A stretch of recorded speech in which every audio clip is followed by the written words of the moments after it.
My name is Marilyn Edwards. I live in Stowe, Ohio. I'm 61 years old. I was diagnosed with essential thrombocytosis back in 1986, and I was diagnosed in June 2017 with secondary myelofibrosis. When I got my ET diagnosis, I was scared and I was shocked. I had never really been sick. They never said anything about having a cancer, but I don't think it was really considered cancer back then. I just thought I had some kind of blood disorder that made me need to take aspirin. I knew the dangers because I had already lost one child from the clotting, so I was scared. I was 30 years old, I wanted to be a mom, and it was a pretty shocking diagnosis. After my ET diagnosis, I really wasn't challenged a whole lot with it. I didn't have a lot more symptoms with the disease. I had to keep getting my blood checked twice a year. Everything went along pretty good.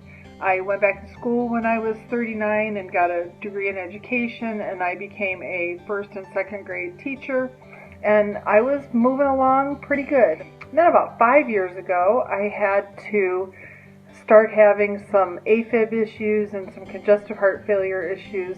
So that kind of brought me down a little bit. I started having to struggle physically a bit because of the heart issues.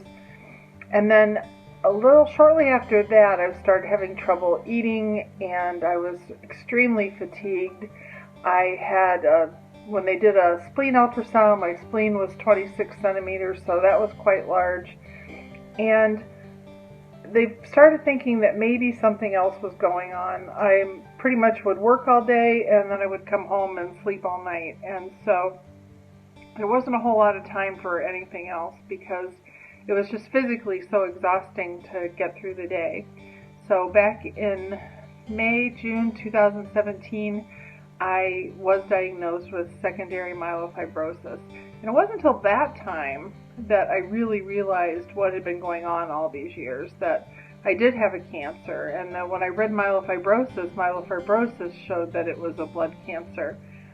I was pretty shocked because I had not ever heard of myelofibrosis, and it was not a word that was in my vocabulary. I always knew that my ET could convert to something else, but nobody ever told me what that something else was. And my doctor at one point had even told me that if I was going to convert to anything else, then it probably would have happened before it did.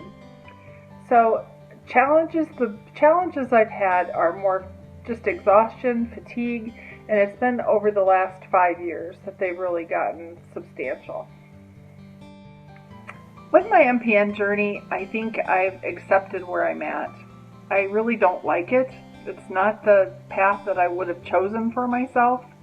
But at the same time, I try to choose not to let it define who I am. I have good days and I have bad days. And I have days that I don't want to get out of bed. I have days that I'm exhausted. I have days that my bones hurt.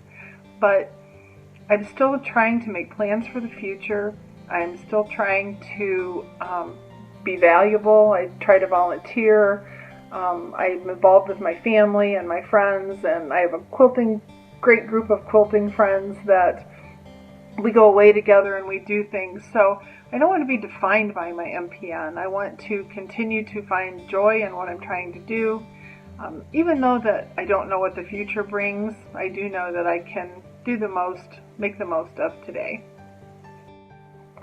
My advice for somebody newly diagnosed with an MPN would be to find a support group that's near you. Find some people that have similar diagnoses than you. That was a really important thing to me. I had this disease that I had never heard of before, and I just wanted to talk to one person that had it too.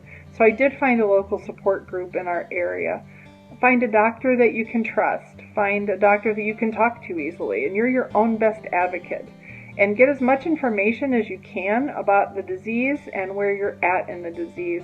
But don't let the amount of information out there overwhelm you. Try to stay focused on where you are at and that you can continue to be productive. And it's not always easy, but there's a lot of things that I still want to do. and I'm looking forward to seeing what I have the chance to do next.